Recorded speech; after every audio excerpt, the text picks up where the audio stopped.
భానుప్రకాష్ రెడ్డి నువ్వు TDP మెంబర్వా TTD మెంబర్వా? Telugu Desam పార్టీకి broker పనులు చేసేటటువంటి ఈ టీటీడీ మెంబరు నోటికి ఏదొస్తే అది మాట్లాడుతా ఉన్నాడు. ఈ రోజు హిందూ ధర్మం మీద ఈ విష ప్రచారం చేస్తున్నటువంటి వైసీపీ నాయకులు గతంలో వెంకటేశ్వర స్వామి పట్ల అవహేళనగా వివరించినటువంటి వ్యక్తులకి ఏమైందో మీకు తెలుసు. నేను చెప్పనక్కర్లే, మాడి మసైపోయారు.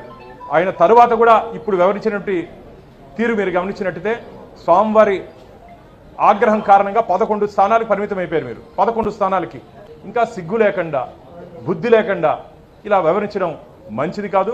నిన్న జరిగినటువంటి సంఘటనల్ని తీవ్రంగా ఖండిస్తున్నాము. చంద్రబాబు నాయుడు గారికి కష్టం వస్తే ఈ తెలుగుదేశం బ్రోకర్ టీటీడీలో ఉండేటటువంటి భానుప్రకాష్ రెడ్డి బయటకు వస్తా ఉంటాడు. తిరుమలని అపహాస్యం చేసింది, వెంకటేశ్వర స్వామి మీద అపవిత్రం చేసింది ఎవరు?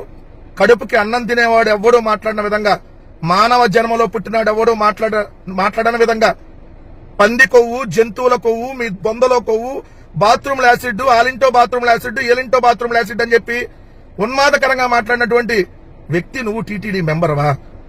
ఇప్పుడు ప్రస్తుతం ఉన్నటువంటి ముఖ్యమంత్రి చంద్రబాబు నాయుడు ఈ విధంగా తిరుమల లడ్డును అపహాస్యం చేస్తే ఒక్కరోజు వచ్చిన ప్రెస్ మీట్ పెట్టావా? పంది కొవ్వు, దున్నపోతు కొవ్వు అంటే హాయిగా ఉందన్న అని హాయిగా కూర్చొని ఆ ఛానల్స్ లో మాట్లాడావే. సిగ్గు సరం కొంచెమైనా ఉందా? కడుపుకే రోజున అన్నం తిని వ్యవహరించావు భానుప్రకాష్ రెడ్డి. నువ్వు రాజశేఖర రెడ్డి గారి గురించి కానీ జగన్మోహన్ రెడ్డి గారి గురించి కానీ మాట్లాడే నైతిక హక్కు నీకు లేదు. తిరుమల 2 కొండలు కాదు 7 కొండలు అని చెప్పి రాజశేఖర రెడ్డి గారు జీవో ఇస్తే దాన్ని రద్దు చేస్తా అన్నాడు ప్రస్తుత ముఖ్యమంత్రి చంద్రబాబు నాయుడు. నీకు సిగ్గే ఉంటే నువ్వు కడుపుకి అన్నం తింటే, గడ్డి తినకుండా, తెలుగుదేశం వాళ్ళు పెట్టే గడ్డి తినకుండా అన్నం తింటే దాని మీద మాట్లాడు. అయ్యా పంది కొవ్వు, దున్నపోతులు కొవ్వని మాట్లాడకూడదు అని చెప్పి చెప్పాల్సినటువంటి టీటీడీ మెంబర్ నువ్వే దున్నపోతులు కొవ్వని మాట్లాడావు, పంది కొవ్వని మాట్లాడావు. చిచిచి నీలాంటాడు టీటీడీ మెంబరు. ఈ చైర్మన్ బిఆర్ నాయుడు లాంటి వాడు టీటీడీ చైర్మన్ అయితే తిరుమల తిరుపతి దేవస్థానం దాన్ని పవిత్రత ఎక్కడ కాపాడినట్టయితే మీరు ఉండటం వల్లే కదా ఈ దరిద్రం పట్టింది ఈ రాష్ట్రానికి. సో ఇప్పటికైనా ఒళ్ళునూరు 2 దగ్గర పెట్టుకో. ఖచ్చితంగా ఎవరైతే తిరుమల వెంకటేశ్వర స్వామితో పెట్టుకున్నారో, ఏదైతే మీలాంటి వాళ్ళు పంది కొవ్వని మాట్లాడిన వాళ్ళు, బాత్రూమ్ యాసిడ్ అని మాట్లాడిన వాడికి ఆ దేవుడే ఎప్పుడు ఎలా శిక్ష వేయాలో అలా వేస్తారు.